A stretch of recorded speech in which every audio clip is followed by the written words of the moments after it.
नमस्कार दोस्तों। Bubonic plague एक ऐसा नाम जो ह्यूमन हिस्ट्री में एक बहुत बड़ा पैंडेमिक था, तो उसके बारे में डिटेल में समझने की कोशिश करते हैं। लेकिन उससे पहले ध्यान रखिएगा दोस्तों, आप लोग हमसे व्हाट्सएप और टेलीग्राम चैनल के थ्रू जुड़ सकते हैं, जिसका लिंक डिस्क्रिप्शन बॉक्स में दिया गया है। वहाँ पे हम रेगुलर बेसिस पे एमसीक्यूज अपडेट करते रहते हैं, जिसको आप अटेम्प्ट कर सकते हैं और अपनी जीके की स्किल को परख सकते हैं। तो चलिए स्टार्ट करते हैं। ओरिगाओ यूएस में ब्यूबोनिक प्लेग फिर से रीअपियर हुआ है 2005 के बाद। डॉक्टर्स की माने ये संभवतः एक पेट कैट की वजह से मिली है। इसका प्रॉम्प्ट डिटेक्शन भी किया गया और एंटीबायोटिक्स के साथ प्रॉपर ट्रीटमेंट भी किया गया। हालांकि वो पेट नहीं बच पाई। ये प्लेग बेसिकली येर्सिनिया पेस्टिस नाम का एक जूनोटिक पैथोजन के वजह से होता है। इसके वजह से जानवर से इंसान को ये डिजीज ट्रांसमिट होता है। Y pestis primarily small animals और उनके फ्लीज में पाए जाते हैं। जब भी एक ह्यूमन को ये फ्ली बाइट करता है या फिर इन्फेक्टेड बॉडीली फ्लूइड के संस्पर्श में कोई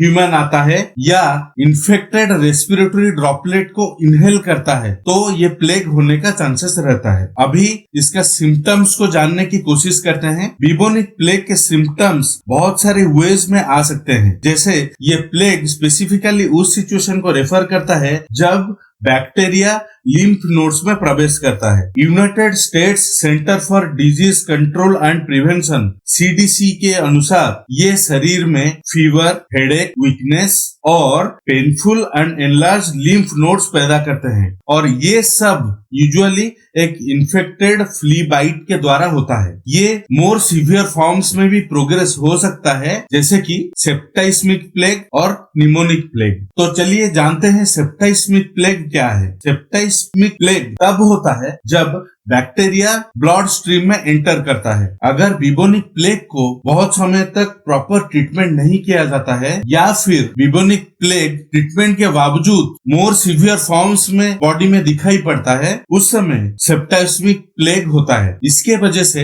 एडिशनल और ज्यादा डेवास्टेटिंग सिम्टम्स शरीर में दिखाई पड़ते हैं, जैसे कि abdominal pain, shock, skin bleeding, त्वचा का काला पड़ना, मोस्ट कॉमनली फिंगर्स, टोज और नोज। सीडीसी की माने तो ये एक फ्ली बाइट के द्वारा ही ट्रांसमिट होते हैं या फिर इन्फेक्टेड एनिमल को हैंडल करने के द्वारा भी ट्रांसमिट होते हैं। उसके बाद निमोनिक प्लेग के बारे में जानने की कोशिश करते हैं। निमोनिक प्लेग ब्यूबोनिक प्लेग का सबसे खतरनाक वर्जन है। निमोनिक प्लेग तब होता है जब लंग्स में जर्म प्रवेश करते हैं। जैसे एक आम इंसान को निमोनिया तब होता है जब लंग्स इन्फेक्टेड रहता है। अगर ब्यूबोनिक प्लेग को एक लंबे समय तक प्रॉपर ट्रीटमेंट नहीं किया गया तो जर्म्स लंग्स में प्रवेश करते हैं और निमोनिक प्लेग होने का चांसेस बहुत बढ़ जाता है। ब्यूबोनिक प्लेग की वजह से इंसान के शरीर में जो सिम्टम रहते हैं उसके साथ अगर निमोनिया अड़प हो जाता है तो निमोनिक प्लेग होता है। सीडीसी की माने तो ये ओनली टाइप का प्लेग है जिसमें person to person infected droplet inhale करने की वजह से ट्रांसमिट होता है, जो इसको सबसे ज्यादा कॉन्टेजियस और डेंजरस बनाता है। ये सबके साथ एक टर्म एसोसिएटेड है जिसको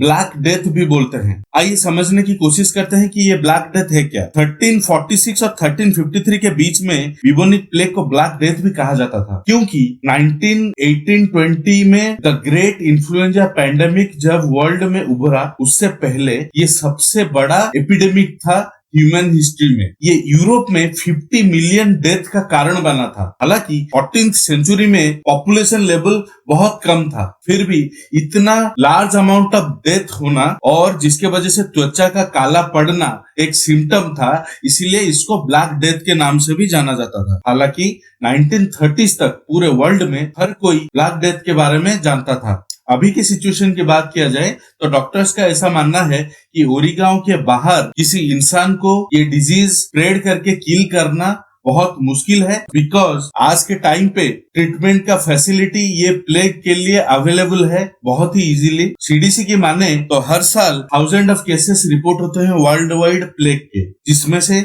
मेजोरिटी अपीयर होते हैं Madagascar, democratic Republic of Congo और पेरू में। इसका फैटेलिटी रेट भी ओनली 11% है। तो ये मानना बिल्कुल सही नहीं है कि आज के टाइम पे ये एक बहुत बड़ा कंटेजियस डिजीज के फॉर्म में स्प्रेड कर सकता है। तो ये आज का क्वेश्चन है दोस्तों, which space agency has developed the Aeolus satellite. उसका आंसर ABCD में दिया गया है। आप इसका आंसर हमें कमेंट बॉक्स में लिख सकते हैं। जिसका आंसर सही होगा हम उसको लाइक कर देंगे ताकि आपको सही आंसर का पता चल सके। अगर इस वीडियो में आपको कुछ भी नया सीखने को मिला तो ये वीडियो को लाइक और चैनल को सब्सक्राइब कर दीजिए ताकि एक नई उम्मीद के साथ हम आपके लिए फिर से एक नया अपडेटेड वीडियो ला पाए। आपका कोई भी क्वेरी हो आप लोग हमारे इंस्टाग्राम पेज gkforum.education में हमसे जुड़ सकते हैं और हमको मैसेज कर सकते हैं। धन्यवाद।